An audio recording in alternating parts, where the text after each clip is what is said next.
we'll be looking at a battle in the men's and indeed in the women's, and we'll be looking forward to underage athletics, uneven ages, under 9, 11, 13, 15, 17, and another episode, another day, and hopefully we get together something like today. But yes, the story got off to a very, very positive championship start today, and those novice results again, just individually, we had Ciara Cunningham, Tyrconnell individual, she's the new champion, women's champion, and Oisin Toy of Finn Valley, a student at the ATU, is the men's champion.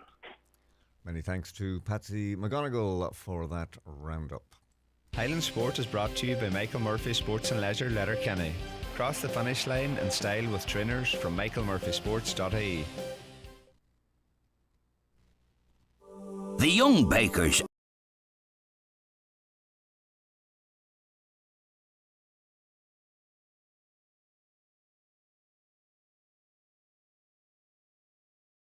that? No ways, is he? Ah, yeah. But he didn't make a song and dance about it. Although, says he, one thing worth making noise about is that anything baked is better with Brennan's. Today's bread today. Are you a self-assessed income taxpayer? The October 31st pay and file deadline is approaching fast. The quickest and easiest way to file your return and pay your tax is by using ROS, Revenue's online service. It also gives you until November 16th. Register for ROS today at revenue.ie. Don't miss the deadline. Pay and file on time. Celebrating the 25th anniversary of the first Joe Dolan Bundoran Music Festival, a spectacular Christmas party night at the Allingham Arms Hotel on Friday, December the 16th, with the sensational Joe Dolan Show, Remembering Joe, featuring 5 vocalists with the Dolan family and the original Joe Dolan Band, cabaret, dinner and accommodation if required. Now booking at the Allingham Arms or online at showtours.ie. Revive the 90s in Bundoran on December the 16th at the Allingham. Thinking of changing your car for a new car? Get ahead of the queue. It's time to order your new 2023 Kia today. With an award-winning range of vehicles, your next car will be a Kia, we are sure of it. Visit Letterkenny or Malin or imotors.ie. Highland Sport is brought to you by Michael Murphy Sports and Leisure, Letterkenny. Find everything you need to kick off your fitness journey at michaelmurphysports.ie. Welcome back. Earlier this week, Dessie Kelly was presented with an honorary life membership by the Football Association of Ireland. The presentation was made to the Letterkenny man prior to Tuesday's Nation League match between the Republic and Armenia at the Aviva Stadium. And he's the first Donegal man to be given the honour. FAI President Jerry McEnany and former Republic of Ireland goalkeeper Packy Boner made the presentation. Well, Dessie's award had been announced at the summer annual general meeting of the FAI. Dessie's been involved with his native Letterkenny Rovers since first joining the Lakeview Park Club in 1962, and he's served and been a leading figure with the Donegal Junior League, the Ulster Senior League, the Donegal Youth League and the Donegal Schoolboys League, as well as the Ulster FA and the Donegal Women's League. And he's been a member of the FAI's senior and junior councils, not to mention being on several subcommittees at national level. Mr. Football, Dessie Kelly, firstly, hearty congratulations. A wonderful honour for you, and no doubt you must be very proud to have received it. Thank you very much, Chris, for inviting me in. It is a great honour, especially being the first Donegal person to be awarded a life membership from the Football Association of Ireland. And I'm very pleased with that, and very pleased to get honoured for years' service. Absolutely. Now, let's just find out a little bit more about Dessie Kelly, and a lot of people who are involved in the game will certainly know you, particularly in recent years, for a whole variety of administrative duties, and my goodness, you've been at some games over the years. But what about your own career and your own early days and growing up and your interest in the sport? What are your earliest memories from being a soccer person? Well, I suppose the commencement of the Donegal League in 1971 was a great occasion, because Dick Duffy, being my brother-in-law, Dick pioneered it, and it took off. It had started before that, but it didn't take off. But when Dick got his teeth into it, it certainly took off in a very big way. And for people like myself that was only young at the time, we played a bit of Summer Cup football, which was the whole goal at that time. And the Summer Cup teams that time, big teams like Kildome Tigers, like Kenny Crusaders, Swally Rovers, Fannet United, they're all packed teams. Rathmore Celtic being another one too, even St Catherine's. They're packed teams. There's no room for the ordinary, what we call stupid footballer. So we just had to gather together as neighbours, as school people that went to different schools and picked their own teams and entered all the Summer Cups as going. Swally, Letterkenny, Convoy, they name but a few. And we got our game, but we were only in for the fun of it, you know. Yeah. So they didn't get a chance to develop. Coaching was out the window at that time. And just to put it into context, I mean, a lot of people take it for granted now, but prior to the early 70s, there was no organised league soccer in Donegal. There were these Summer Cup competitions, great crowds, great interest, people travelling big distances to take part in them. But we now take it for granted that you go out, you play for a club, there's league games there. So that was quite a change, and that was actually after Finn Harps had become members of the League of Ireland. And prior to that, of course, Swilly Rovers, the FAI Junior Cup, it's something you've always been associated with strongly down through the years. And I suppose Swilly's breakthrough was a factor in promoting soccer here in the county. Well, that's right enough, you know. Swally were the kingpins of Summer Cup football prior to the Donegal League. And they took it into the Donegal League with the men. They even had the first final, played Lifford Celtic in the first final, Lakeview Park in 1972. But before that, like if you're interested in football, we were very lucky as kids. Dick Duffy always run the youth football. He was a great man for youths all round, I think. And we were very lucky to be entered in the Castledale Cup and the Ramelton Cup, which was all under 18 at that time. And we were very fortunate. Well, I was in two winning teams, but there were a couple more before me, teams that, like God rest Joe Winston and Dickie McGranahan, John Blake, people like that played before my time by a couple of years. And they won a couple of Ramelton Cups too, which is the big thing. That was run by Joe Duffy, the very famous Donegal referee, and he called it the Swally Rovers Minor Cup, and it was a great occasion for us to leave Letterkenny as 16-year-olds to go to Ramelton to play football. And what many people may not realise, you know, there was hundreds and sometimes thousands of people at these Summer Cup games. And then as the league developed, Dessie, you know, it started off small beginnings. Teams have come and gone in the Donegal League, but it grew into a number of divisions. There was Saturday football, there was Sunday football, and all parts of the county. There were teams in places like Carrick and parts of the county that would never have had football but for the Donegal League being there and really establishing things. Only for that, like football would have been very scarce. And then other leagues developed over the years. There was the Ulster Senior League, again, great success. I suppose Fannet in the early days, you were involved there with it. The Youth League, which was the feeder league, and that was very important, getting it established, wasn't it? The Ulster Senior League. It was, but it was a good thing and a bad thing. It was great to see the better teams getting together and forming an Ulster Senior League, because we started off with something like 12 teams in it. It went up to 14 was the max. Unfortunately, it's down now to 5. But when it was pioneered at the time,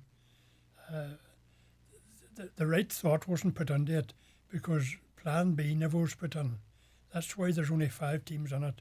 It was grand, took off, everybody went into it. But when them areas then had people disappearing from their teams and from their communities, and they couldn't feel what are they going to do. Obviously withdraw. What was for them? Nothing. Yeah, And and then then go there was back to junior, and they were always a dislike between junior and intermediate. and that problem of whether there should be automatic promotion and relegation and involving the Inishowen League as well. And well, things have moved on, and we are where we are. I mentioned there the Donegal Youth League. Also, the Schoolboys League has been set up. And I suppose when we're talking about all these leagues, one of the things that you would have seen over the years as well is the huge change in terms of facilities at clubs. I mean, young fellas now don't realise just years ago that, I mean, to say facilities were basic is an understatement. It certainly is, but in fairness to all the clubs that entered the Donegal League in the initial stages, they all prepared themselves. Their first option was, let's have a good pitch, let's have dressing rooms, and you don't need much more for starting with. And everybody put in the effort. It costs a lot of clubs a lot of money to get where they are today, but it's well worth it. And it's just sad to see the demise now of Ulster Senior League football. Now, Dessie, a lot of people know you as an administrator, and I suppose down through the years you've spent thousands of hours in what used to be smoke-filled rooms, not so much now, but behind the organisation of any league, of any structure, there's a huge amount of hard work, a huge amount of voluntary work, and you and your fellow officers, sometimes do you feel that, you know, the guys out playing don't really see or maybe are appreciative enough of just what it takes to run an organisation? No, nobody realises it because they're running their own clubs, and they're doing the best they can and doing wonderful work, but they never think further on than themselves and their own clubs, and that's one of the major problems. Like, you really have to get into the league. When I moved into the Donegal League in 1989, I found it was a major change from being Letterkenny Rover secretary to Donegal League secretary, and then when it took over then the Senior League Secretariat, then the Ulster FA Secretariat, and secretary of the Donegal Youth League. And you know, you realise there's a lot of work on that, but I was so dedicated to association football. I was prepared to give it the time, and I've continued in that even to the very day. If you look at this week alone, Monday, Tuesday, Wednesday football meetings, so it continues. It's non-stop, really, you know. And Donegal is a hotbed of soccer, as we all know, and if it wasn't for all these various organisations, you know, let's not forget, as we've mentioned, we've various leagues from youth to schoolboys level, junior, intermediate, Finharps at a senior level. Many counties in Ireland don't have that. So, you know, and it's partly due to people like yourself that we are such a strong county for soccer. Well, I was very fortunate too in 1976 when they formed the Donegal Schoolboys League. It was actually, I suppose, called the Letterkenny District that time to get it started. Again, Dick Duffy being the pioneer of it, with Father McAteer, and myself. I acted as secretary and treasurer and PRO, and we got it going in a local way. But then as time went on, with teams moved in, like with the like a Lagan came in, like a Demahal came in, and spread out a good bit then from a local end. If you look now, like you like a Ballyreen and Alistair, and they weren't here till then. So you see, it all took over, got a grip on it, and everybody wanted to be involved in soccer, football, you know. Like clubs, I suppose, you know, leagues have their ups and downs, and we have good periods and bad periods. Looking forward now, at the moment, there's been a lot of investment in grounds. There's a lot of investment in coaching. The structures are completely different to what they were before. You must be quite optimistic about the way the game is going. Certainly am. There's a lot of talent around the whole Donegal Schoolboys League in every area. And we're very fortunate we have interleague teams, and we're able to pick the best. I know people go to Sligo Rovers, Finn Harps, and Derry City, but they're a money mum, you know. You can only take so many, but it's great to see the talent that's around the schoolboys leagues, and even in recent times, you see some boys went to Italy to play. A young fella that was our under-8 player of the year some years ago. We now to Udinese. That's the kind of progress they're making, and the talent among young boys now is wonderful to see them, especially in the coaching end, where we finished off an AstroTurf budget, Lakeview Park, and we have slots now for all our teams, which we have 11 of them. And you see the interest in coaching and these people giving their time. I admire them coaches, 2 to every team, and come there for their 1 hour, 2 hours per week, do their coaching. And the young boys are just mad for running about. We even have the young boys under 8s on a Sunday morning from 10 to 11. And you get as many as 50 or 60 every Sunday morning, just learning the game. But there'll be talent coming out of that just in the not too distant future. Future internationals. We're running up against the clock, Dessie. A few more things I want to bring in. The Donegal Women's League. The Women's League in Donegal has kind of come and gone, and it's coming back up again, and there's a big interest again now in women's soccer. And of course, Donegal has had a number of international players as well. Again, this is an area with considerable potential. I suppose you're speaking to a man that's actually the chairman of the Donegal Women's League, and that has taken off in a big way. We had 20 teams in under 12 section this year alone, not to talk about 14 and 16 and seniors, you know. It's terrific to see. I'd say counting, we must have at all different age groups, maybe the best part of 20 girls capped at international level. The only problem for us now at the Donegal Women's League is Finn Harps are allowed 2 teams now coming into their girls' academy. Personally, I don't agree with it, but we'll have to play along with it. But there are a couple of important meetings coming up now within the next, I'd say, 3 weeks.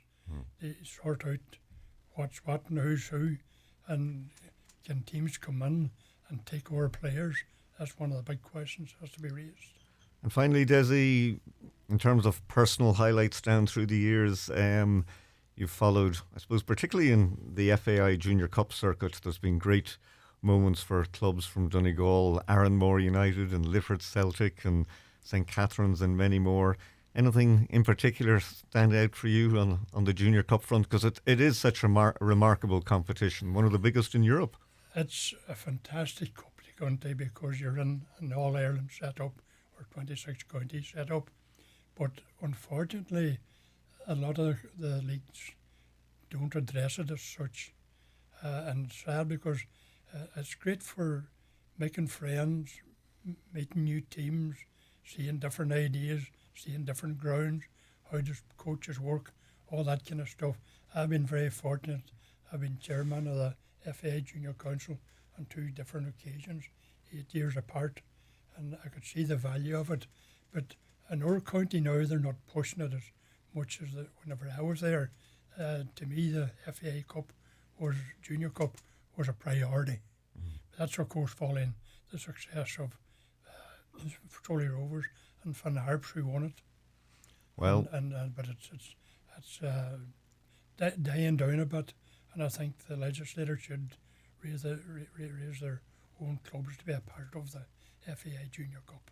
Well, we'll watch this space, Dessie, and hopefully there'll be another Donegal name in the future on the FAI Junior Cup. Dessie Kelly, many thanks for coming into studio. Dessie has been made an honorary life member of the Football Association of Ireland, and well deserved. Thank you, Dessie. Thank you. There's never been a better time to go full Lidl. Let's hear